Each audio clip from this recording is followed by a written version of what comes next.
The Puerto Rican Cultural Center is going to be celebrating 50 years next year. And we were founded on the principles of self-determination, self-reliance, and self-actualization. And we do that based on this idea of communal responsibility as well. And it was started by Jose Lopez and some other founding members who were really frustrated with the reality of Puerto Ricans living in Chicago, also the United States. They were really looking at the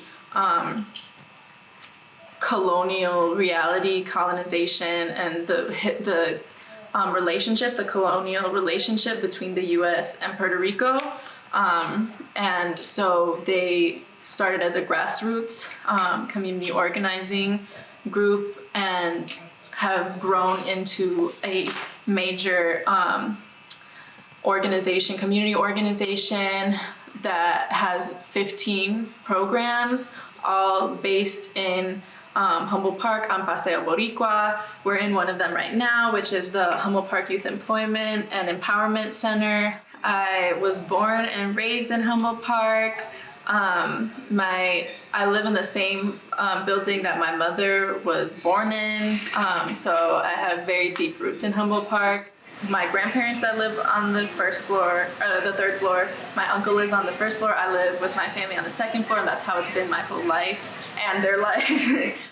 And I think my favorite thing about living in Humboldt Park and working at the Puerto Rican Cultural Center, because it's similar. I am Puerto Rican and Mexican, so it feels like extended family. The history of Humboldt Park is a very interesting history. It is something that not a lot of people take the time to learn about, and it really speaks to the history of colonialism and displacement. And so I think it's something that's very important to understand, and that's what the Puerto Rican Cultural Center really tries to do, is make sure that we are preserving and promoting our culture and our resiliency as an act of resistance. We are very deeply committed to community organizing and doing community organizing that's not just focused on singular issues, but really thinking about building community and creating a community of resistance that is informed by our history, and so that we can consistently learn. And that's why we're so focused on creating parallel institutions. The major issue that we have been facing is gentrification. Hyper-gentrification of Humboldt Park is not anything new, but it has advanced in the last few decades. Even from when I was young, I've seen the community change a lot. I've seen people who I went to school with get pushed out of this community. And so that is something that we have been working on. Recently, affordable housing is something that we have been trying to focus on, so that people who we have been in community with can afford to continue living here. The development of Paseo Boricua was very much to honor the persistence and presence of Puerto Ricans in Humboldt Park. Because, like I said, even prior to Puerto Ricans being in Humboldt Park, there had already been a history of displacement and gentrification that Puerto Ricans were consistently facing. And that's an extension of the spatial deconcentration that was very much a part of the colonial project in Puerto Rico. A lot of people will talk about gentrification and say, oh, but it's getting that makes the community better. But the question is for who? Because a lot of times, maybe it seems like there's a pretty park that gets added or a coffee shop, but that also leads to making sure that people who can't afford higher prices get pushed out, right?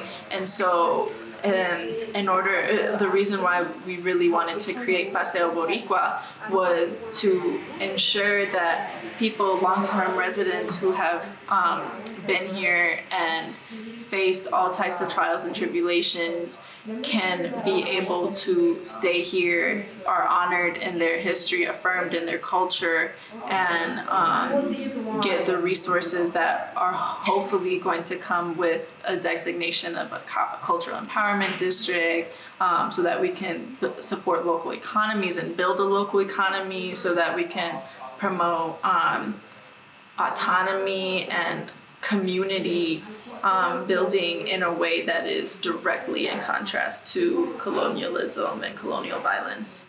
The best way to interact with Humboldt Park is to just be interactive, to really interact with the community, because that way it's like more of a relationship building process rather than you coming and just like being voyeuristic in a way, you know. It's so important to understand the history of the land that you are on, because, you know, even prior to Polish immigrants, prior to settlers, European settlers, this land was Potawatomi and Ojibwe indigenous land. My hopes for the Puerto Rican Cultural Center may not be in line with everyone's hopes for this community or even for this organization,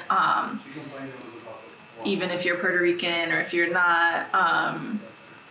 However, my hopes, I think, would be to really see the development of parallel institutions in this community to create a sense of autonomy and to be able to create new worlds.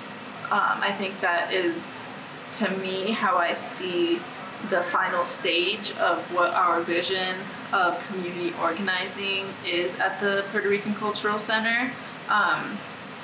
And I think that's what's so powerful.